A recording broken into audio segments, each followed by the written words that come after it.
ರಾಜ್ಯದಲ್ಲೂ ಕೊರೋನಾ ಹೆಚ್ಚಾಗ್ತಾ ಇದೆ. ಕೊರೋನಾ ಕಂಟ್ರೋಲ್ಗೆ ಸರ್ಕಾರ ಮುಂಜಾಗ್ರತಾ ಕ್ರಮ ಕೂಡ ಕೈಗೊಂಡಿದೆ. ಆರೋಗ್ಯ ಸಚಿವರು ಕೆಲ ಸಲಹೆಯನ್ನ ಕೂಡ ಕೊಟ್ಟಿದ್ದಾರೆ. ಹಾಗಾದ್ರೆ ಏನ್ ಸಲಹೆ ಕೊಟ್ಟಿದ್ದಾರೆ, ಮುನ್ನೆಚ್ಚರಿಕಾ ಕ್ರಮ ಏನು, ಯಾವೆಲ್ಲ ನಿಯಮವನ್ನ ಪಾಲಿಸಬೇಕು, ಎಲ್ಲ ಡೀಟೇಲ್ಸ್ ಇಲ್ಲಿದೆ ನೋಡಿ. ರಾಜ್ಯದಲ್ಲಿ ದಿನೇ ದಿನೇ ಕೊರೋನಾ ಸ್ಫೋಟ. ಸೋಂಕಿತರಿಗೆ 7 ದಿನ ಹೋಮ್ ಕ್ವಾರಂಟೈನ್ ಕಡ್ಡಾಯ. ಪಾಸಿಟಿವ್ ಬಂದ್ರೆ 1 ವಾರ ಕಡ್ಡಾಯ ರಜೆ.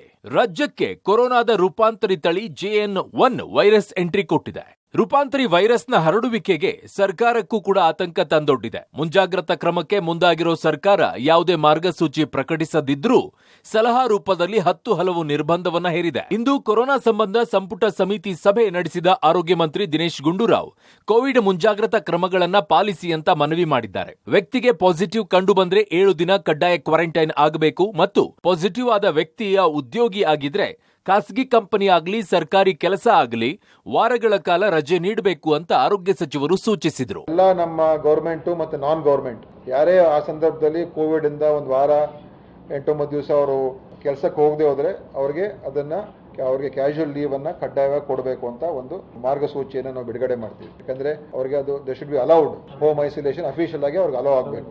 7 ಡೇಸ್ 1 ವಾರ ಮಾಡಬೇಕು. ಶೀತ ಜ್ವರ ಬಂದ್ರೆ ಮಕ್ಕಳನ್ನ ಶಾಲೆಗೆ ಕಳಿಸಬೇಡಿ. ಇನ್ನು ಶಾಲಾ ಮಕ್ಕಳಲ್ಲಿ ಪಾಸಿಟಿವ್ ಹೆಚ್ಚಾಗ್ತಾ ಇದೆಯಾ ಇಲ್ವಾ ಅಂತ ಆರೋಗ್ಯ ಸಚಿವರು ಆರೋಗ್ಯಾಧಿಕಾರಿಗಳಿಂದ ಮಾಹಿತಿಯನ್ನ ತರಿಸಿಕೊಂಡು ಚರ್ಚೆ ಮಾಡಿದ್ದಾರೆ. ಶಾಲಾ ಮಕ್ಕಳಿಗೆ ಸಂಬಂಧಪಟ್ಟಂತೆ ಸರ್ಕಾರ ಹೊಸ ನಿಯಮ ಜಾರಿಗೆ ಮುಂದಾಗಿದೆ. ಶಾಲಾ ಮಕ್ಕಳಿಗೆ ರೋಗ ಲಕ್ಷಣ ಇದ್ರೆ ಶಾಲೆಗಳಿಗೆ ಕಳಿಸಬಾರದು ಅಂತ ಪೋಷಕರಿಗೆ ಸಚಿವರು ಸೂಚಿಸಿದ್ದಾರೆ. ಶಾಲಾ ಮಕ್ಕಳಿಗೆ ರೋಗ ಲಕ್ಷಣ ಇದ್ರೆ ಕೂಡಲೇ ಶಾಲಾ ಆಡಳಿತ ಮಂಡಳಿ ಮತ್ತು ಪೋಷಕರು ಟೆಸ್ಟ್ ಮಾಡಿಸಬೇಕು ಅಂತ ಸೂಚಿಸಿದ್ದಾರೆ.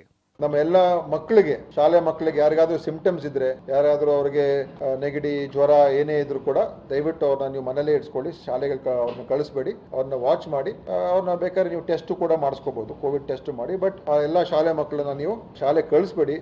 ಯಾರಿಗೆ ಜ್ವರ ನೆಗಡಿ ಆ ತರ ಇದ್ರೆ ದಯವಿಟ್ಟು ಅವ್ರಿಗೆ ನೀವು ಮನೇಲೆ ಇಡ್ಸ್ಕೊಳ್ಳಿ ಅಂತ ಹೇಳ್ತಾ ಇದೀವಿ. ಹೊಸ ವರ್ಷಾಚರಣೆಗಿಲ್ಲ ಪ್ರತ್ಯೇಕ ರೂಲ್ಸ್. ಹೊಸ ವರ್ಷ ಆಚರಣೆಗೆ ಯಾವುದೇ ನಿಯಮ ನಿರ್ಬಂಧಗಳು ಇಲ್ಲ ಅಂತ ಆರೋಗ್ಯ ಸಚಿವರು ಹೇಳಿದ್ದಾರೆ. ಜನ ಗುಂಪುಗೂಡುವ ಪ್ರದೇಶಗಳಲ್ಲಿ ಸಂಭ್ರಮಾಚರಣೆಯ ವೇಳೆ ಮಾಸ್ಕ್ ಹಾಕಿಕೊಳ್ಳಬೇಕು. ಜೊತೆಗೆ ಸಾಮಾಜಿಕ ಅಂತರ ಸ್ಯಾನಿಟೈಸ್ ಮಾಡಿಕೊಳ್ಳಬೇಕು ಅಂತ ಸಲಹೆ ಕೊಡುವುದರ ಮೂಲಕ ಎಚ್ಚರಿಸಿದ್ದಾರೆ.